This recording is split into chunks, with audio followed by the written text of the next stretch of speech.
Current minister is also, helpful.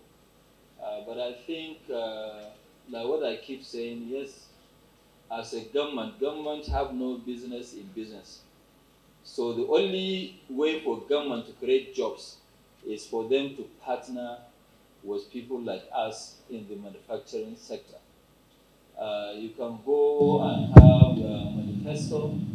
Your manifesto is only as good as as you plan. If you have people like you, the entrepreneurs, that will back those policies.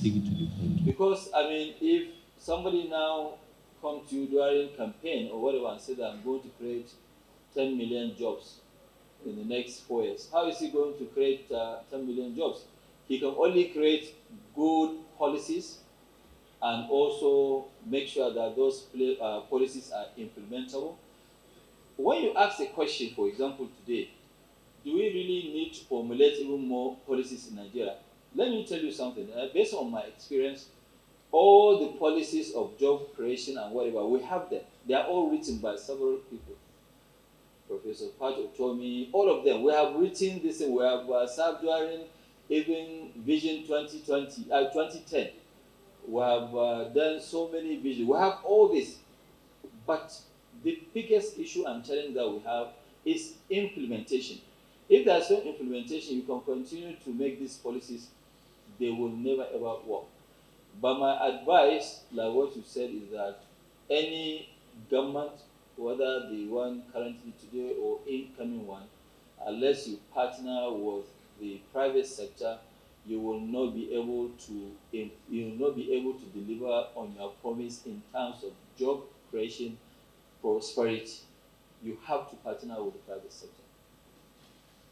First, especially when there's devaluation, if your currency devalues, it will be difficult for you now to pay for those equipments and bring them, and because if we manufacture them here, then it is much easier because your own expenses in terms of building that industry is going to be in naira, and then your own earnings and revenue is going to be also in naira. So it makes life easier rather than you now either borrowing dollars to go and establish a factory, and then you end up borrowing. You end up working so hard. By the time that if you borrow at maybe 480, by the time you are going to pay that loan might be at about 700 or 600 or whatever. So I think when you mention about the steel industry, let me give you an example. For us, for example, it costs us so much money because in our own refinery, we have imported total between rebars, between structural steel, between equipments and co. We have imported almost 2 million tons of different types of steel, which should have actually come from local.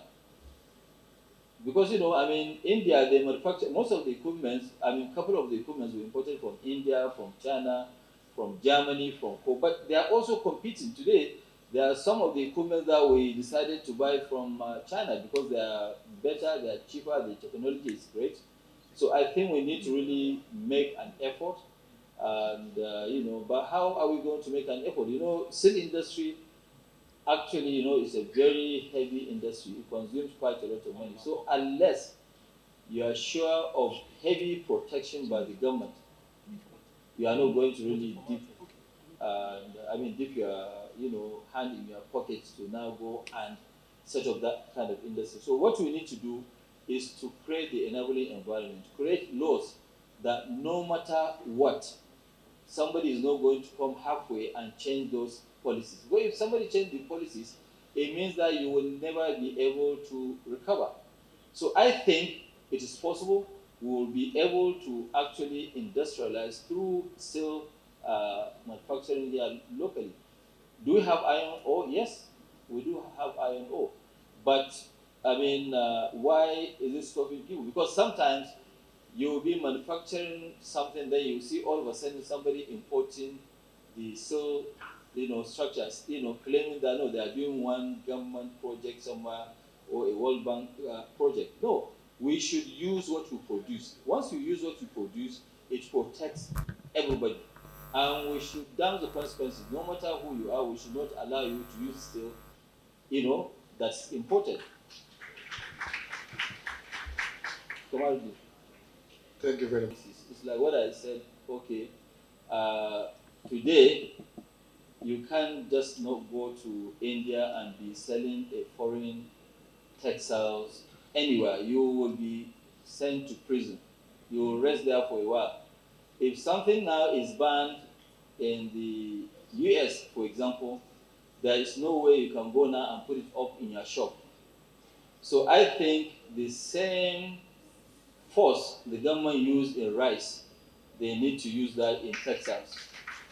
Because if you remember, 2 decades ago, textiles used to be the second employer of labor after the federal government of Nigeria. I mean, we have the arable land, we can grow the cotton, we have even our own textile industries. And I keep telling them that, okay, fine, even when you finish the AKK gas pipeline and you give people cheaper power, the problem with textile industry in Nigeria is not that of lack of power. I mean, it's not that of cheaper power. No, even if you give them cheaper power, you allow the smuggling to continue. It's not going to happen. It will not, the textiles will not last. You see, because in manufacturing, let me say a little bit, in manufacturing, we have what you call, we're like we have our fixed costs are more. In terms of now, for example, let me give you maybe an example of an airline. Today, in an airline, if you are traveling to anywhere, in business class, for example, you have business class, you have club class, you have J class. All these ones, they have different prices. Even in first class, you have A class, but you all sit together. Why?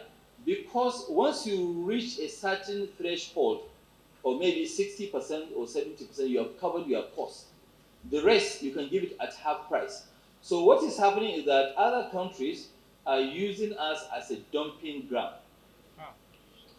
And that is why I don't like imports. Anytime when you import anything, you are importing poverty and you are exporting prosperity and jobs outside. So with textile industry, I think the government, they have to now, they need to formulate a law by the National Assembly and say that yes, anybody that is seen selling a foreign textile must go to prison maybe 3 years with no option of fine. Because Nigeria, if you say there's option of fine, they will go through the court and they will get a fine. So it should be just going to jail, even if it's for 2 years. Go and rest in jail so that you won't do it again. So I think if we do that, I am 100% sure that the textile will bounce back. They will be the second second employer of labor. But do we have a chance? Yes, we do. What is stopping us from, is implementation of government policy. It's the political will to make sure that yes, we implement those policies, no matter who is going to be upset with us. So I'm sure the government will do that because the president has already declared that in 10 years he wants to pull 100 million people out of poverty. And the only way to do it or to start is through the textile industry. Thank you, Lady. Other supply side operational challenges resulted in stock outs, low capacity utilization, and reduction in the workforce, evidenced by oscillatory growth of the sector over the last 2 decades. The current status of manufacturing sector.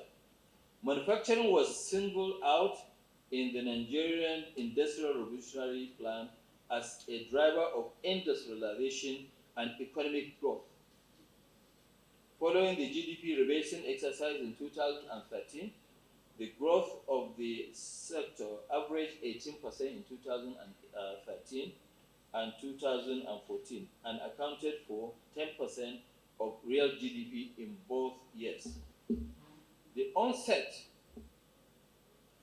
of the forex crisis in 2015 economic recession in 2016, and the 2020 COVID-19 pandemic presented manufacturers with a difficult set of circumstances, with difficult circumstances, the effect of which many have not yet recovered. They are still recovering, but they are not yet, they haven't yet recovered from the crisis. The situation has recently been compounded by skyrocketing inflation, driven in large part by high energy prices. The contribution of manufacturing to real GDP in Nigeria contrasts with what was obtained in countries like China, which is 27% in 2019, Germany 19%, Japan 21%, and South Africa 14%. To drive industrialization and sustained economic growth in Nigeria, it is important that deliberate policies that are manufacturing specific should be designed to support manufacturing activities and address the perennial challenges of the sector. It is also important to note that the current policies, if fully implemented, are good enough to address most of the challenges we are facing today. What I'm saying here is that the current policies that we have in place, they should be fully implemented. And once they are implemented, we'll be out of our, logjam. I'll go now to manufacturing sector challenges. In recent years, manufacturing sector's contribution to GDP has hovered around 9%, which is low and indicates that previous efforts at industrializing Nigeria through manufacturing have not yet yielded the desired results. The suboptimal performance of the sector is due to the existence of binding constraints, of some of which include: one, acute shortage of forex. The manufacturing sector is currently overwhelmed by a shortage of forex, which makes import difficult and expensive. Dearth of long-term funds. Manufacturing in Nigeria is constrained by inadequate and high cost of credit. 3, limited infrastructure. The stock of infrastructure available to support manufacturing in the country is grossly inadequate. 4, policy inconsistency, implementation and enforcement.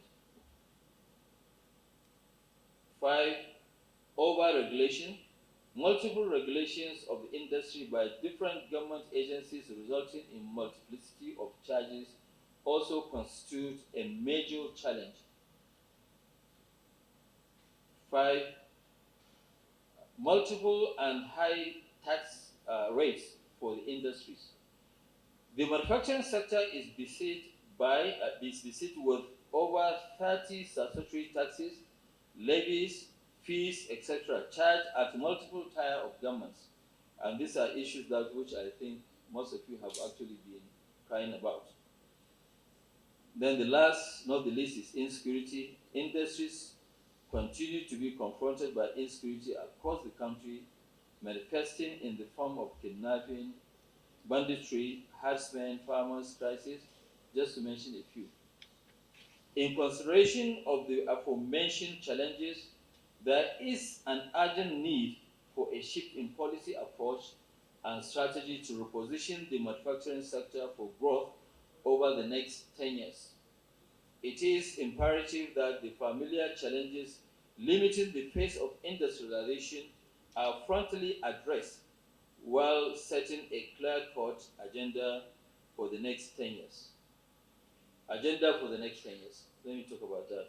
Industrialization facilitates the global competitiveness of a nation in the production of processed and manufactured goods by linking industrial activities with primary sector, domestic and foreign trade, and service activities.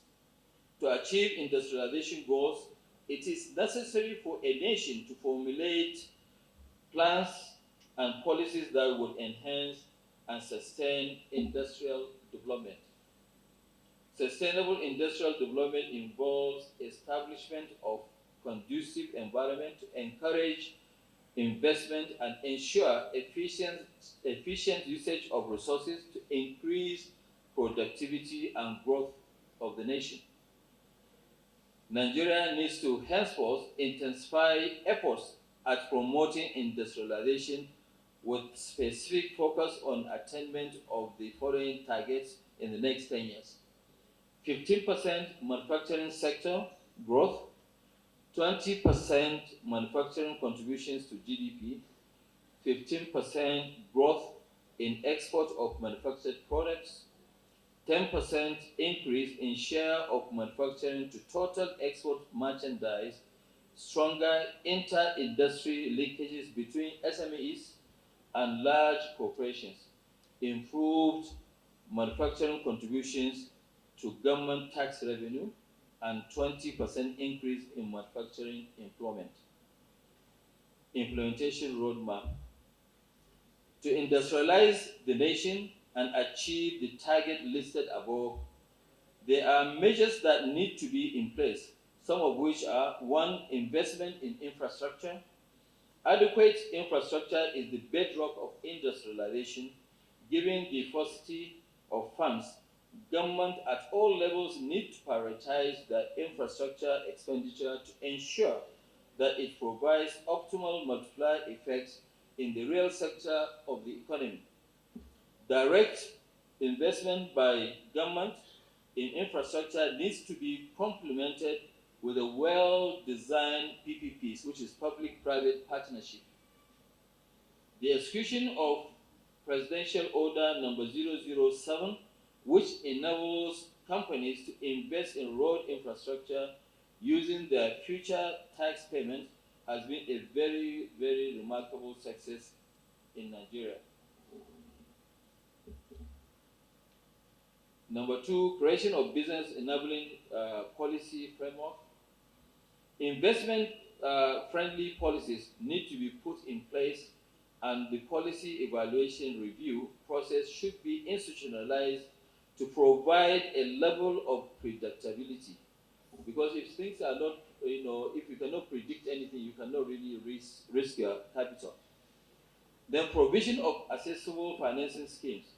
To position the nation on the path of industrialization, an accessible window for a long-term funds need to be created for manufacturers at a single-digit interest rate and to be accessible by all.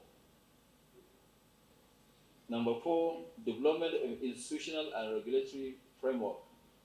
Cumbersome registration and approval processes need to be reviewed. Multiplicity of taxes, fees, and charges need to be streamlined. Dispute resolution procedures should be established and adhered to. Regulatory agencies can be upright with farms while carrying out their duties without necessarily being combative and adversarial. Development of core industries. That's number 5. Development of core industries. It is imperative that we invest and resuscitate the primary input suppliers like our refineries, textiles, agro-processing, iron and steel complexes, petrochemicals, and other gas-based industries, and formulate policies to encourage forward and backward linkages to curtail imports and demand for foreign exchange. Unless you curtail the imports, the demand of foreign exchange will continue to rise. Number 6, macroeconomic stability. Policies aimed at stabilizing exchange, interest, inflation, and unemployment rates should be prioritized. Number 7 is facilitation of sectoral linkages, which is a promotion of linkages with other sectors of the economy like agriculture, mining, ICT, etc. will boost industrialization. The ICT sector will bring about efficiency improvements through the digitalization and automation of manufacturing process. Security. Crime and insecurity continues to be a source of concern for all investors.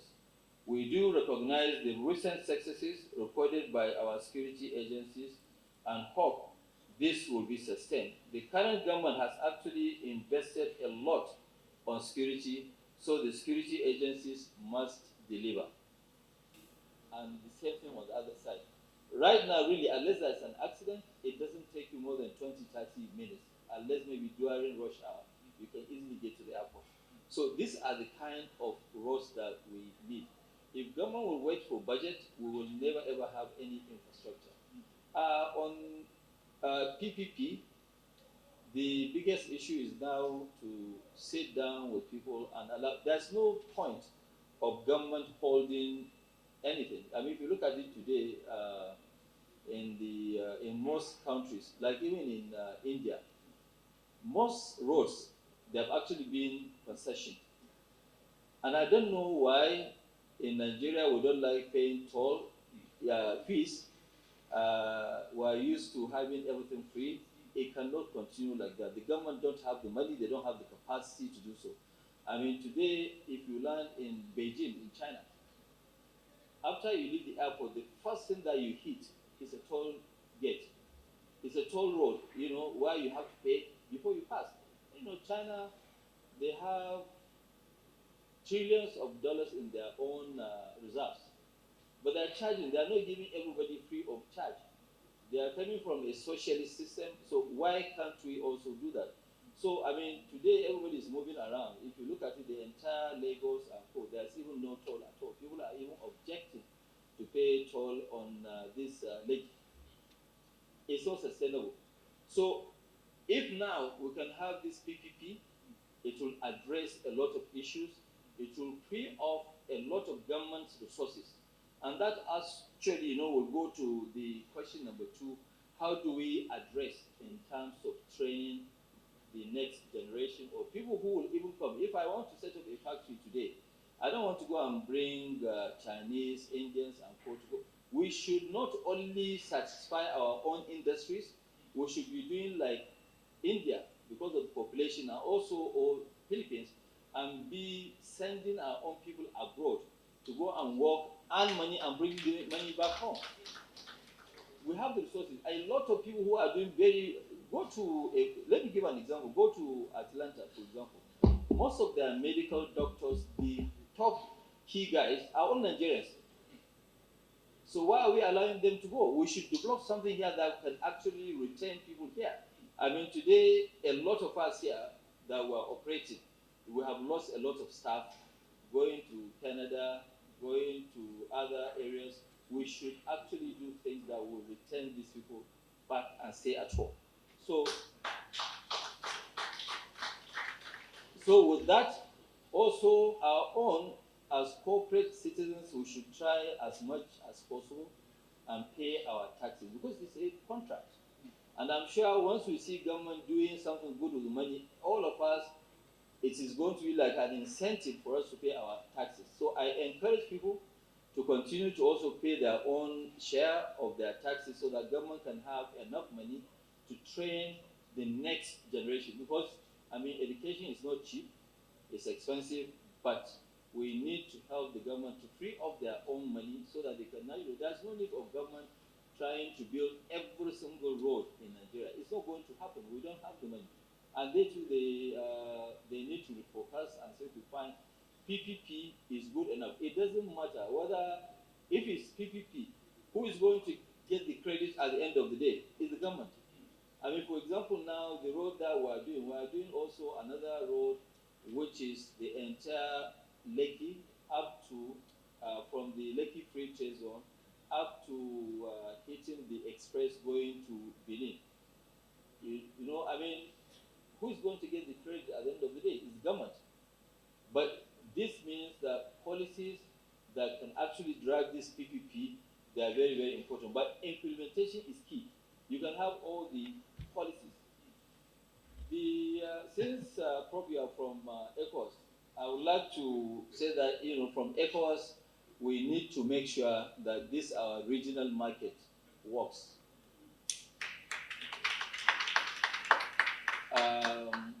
Most of the countries, they do actually behave. they behave very well.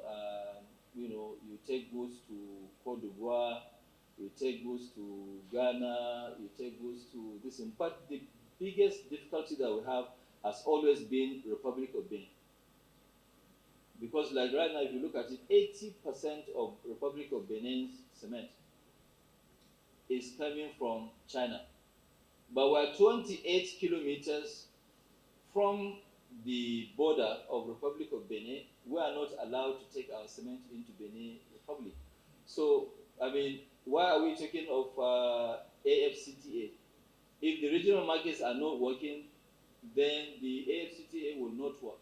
I believe that you should talk to them to please make sure that we have a change so that Nigeria, with our own gas and whatever, we can now produce goods and access outside markets. And they too, they can access our markets if they can produce cheaper than us.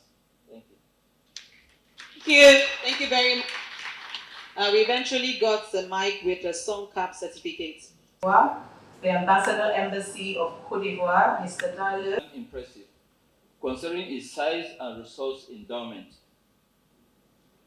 Its share of world output is significantly below that of India, South Korea, and China. Nigeria has for many years remained in the developing nation cadre as income, economic development, and standard of living largely remains below average. In addition, Nigeria remains one of the least industrialized countries with a low human development index and a per capita GDP of $2,097, ranking 129 and 105 out of 152 respectively. Distinguished ladies and gentlemen, from the foregoing, it is evident that manufacturing is pivotal to industrialization. No country in the world has ever industrialized or attained developed nation status without having a thriving manufacturing sector.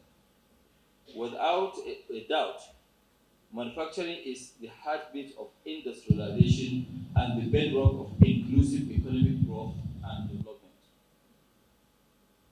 Consequently, any journey towards industrialization must place strong emphasis on creating an enabling environment for manufacturing.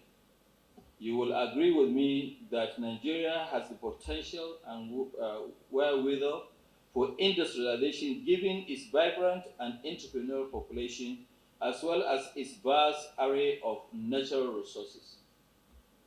When industrialization is driven by broad-based manufacturing of products for domestic consumption and exports, the internal and external positions of the country will become favorable. Economic growth will trend upwards, tax revenues should increase. Balance of payments will be positive, external reserves will grow, and the value of the currency will be stable. Performance of industrial sector in Nigeria. Nigeria's industrialization process has been greatly challenged by structural and institutional constraints, particularly funding. These factors have over the years cumulatively contributed to its disappointing performance. For instance, in the last decade, average share of manufacturing value added to GDP in countries like China and Malaysia stood at 41% and 38% respectively, compared to 14% in Nigeria. Similarly, our trade indices in the last decade have been relatively very poor. Total exports, for instance, accounted for 16% of GDP as against 70% recorded by Malaysia. In terms of capacity utilization, a major performance indicator which reflects the ability of manufacturing companies to meet rising demand without increasing costs, Nigeria achieved a rate of 55% compared to 76% and 78% in China and South Korea, respectively. The country's dwindling industrial performance has significant socio-economic implications. as poverty and unemployment continues to rise. While there is a pressing need to create more jobs, the high cost of doing business in the face of declining consumer purchasing power puts enormous strain on manufacturers, with many scaling down production and some of them shutting down completely. The nexus between industrialization and economic development, Nigeria and China. Development in China supports the fact that industrialization driven by manufacturing is key to long-term social and economic development of a country. China is today the world's largest manufacturing economy and is considered to be one of the most competitive nations in the world. Driven initially by its ability to deliver low-cost labor and materials, China quickly advanced across a number of other competitiveness drivers, including infrastructure, favorable policies, a large consumer base, and well-established supplier networks. China has since evolved its manufacturing capabilities from low-cost goods to more advanced products. From 1960 to 2003, the development trajectory of China by far outpaced that of Nigeria within the same period, even though Nigeria began on a seemingly better footing. It is therefore important to track back where Nigeria dropped the ball, with a view to repositioning the country to the path of growth, development, and social upliftment. Based on the comparative analysis of Nigeria and China, one can safely make the following deductions. One, numerical strength of a nation, which is population, can indeed be translated into economic wealth. Two, steady growth in manufacturing output is possible when the operating environment is conducive. Three, no nation can easily transit from developing to newly industrialized without a vibrant manufacturing sector.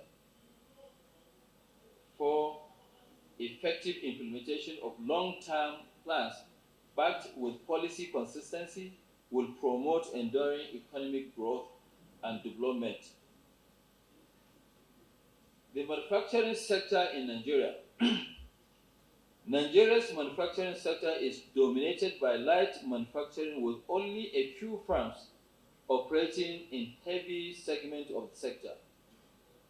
Nigeria's manufacturers are overly dependent on imports for machinery, equipment, fuels, spare parts, and raw materials. The manufacturing sector is also heavily dependent on expensive self-generation of electricity due to inadequate grid supply. Over the years, successive governments at national and sub-national levels have made commendable efforts at promoting industrial development with varying degrees of success. Distinguished ladies and gentlemen, there are several factors that need to be in place to accelerate growth of the manufacturing sector in Nigeria, and I'm going to touch on a few of them. One is security and rule of law. The first foundation for thriving economies is a safe, secure environment that encourages long-term investment and also respects rule of law. Two, industry-oriented government policy. Consistent and sustained industrial policy that incentivizes businesses to invest and the effective implementation. It's not only the policy, it's also the implementation of the policies that we have.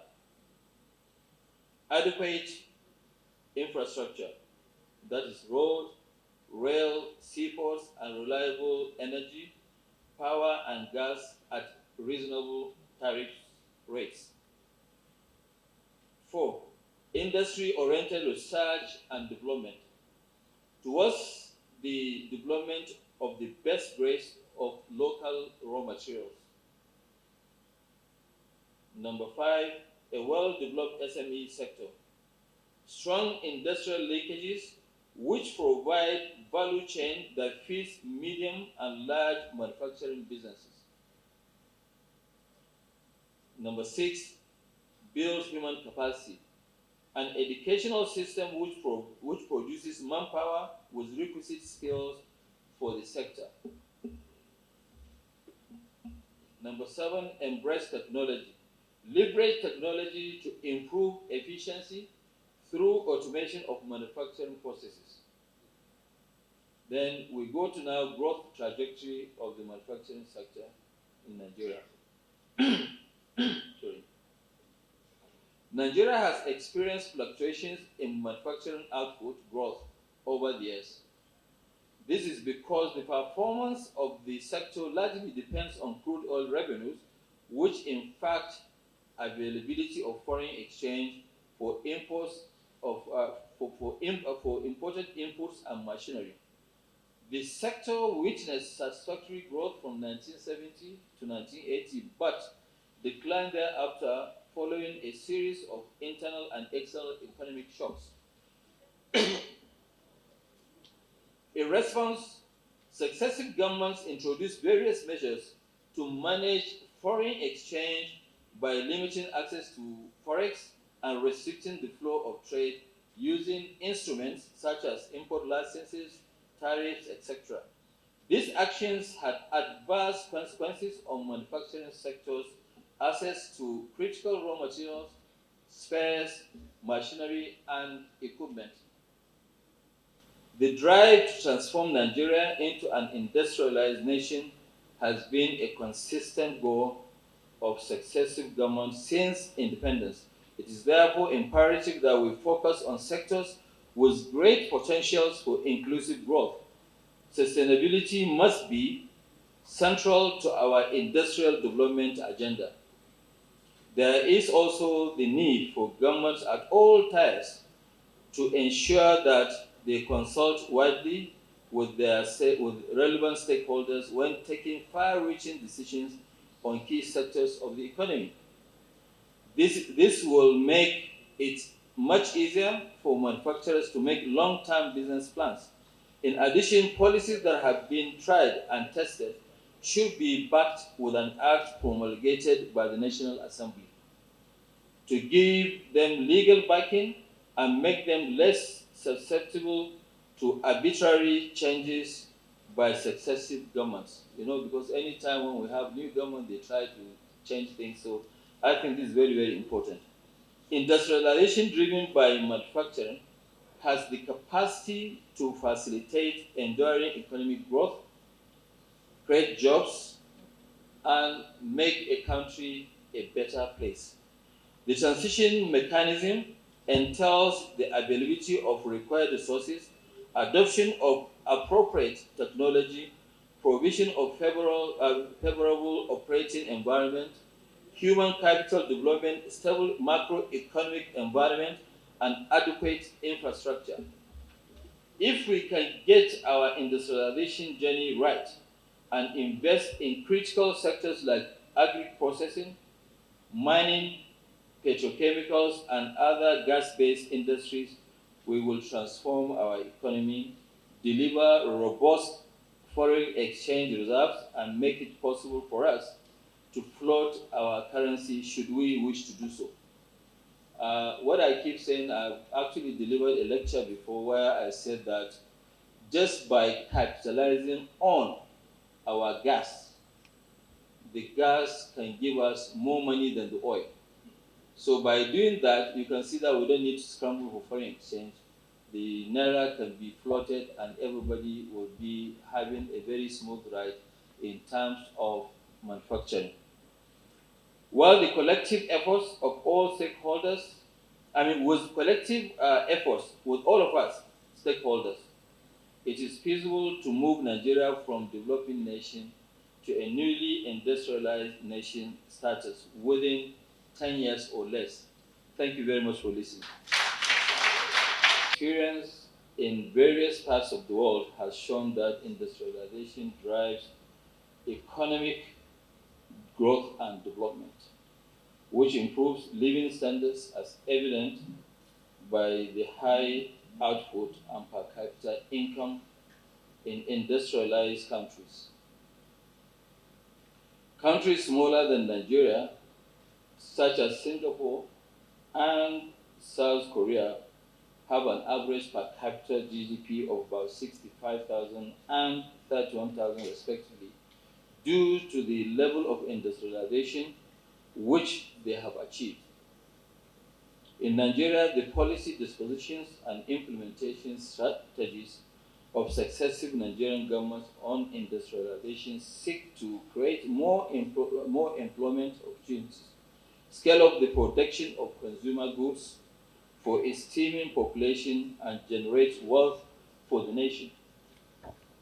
Although these dispositions and strategies form the canal of public sector policies and planning, the rate of industrialization in Nigeria has been slow, as evidenced by the low contributions of manufacturing to GDP.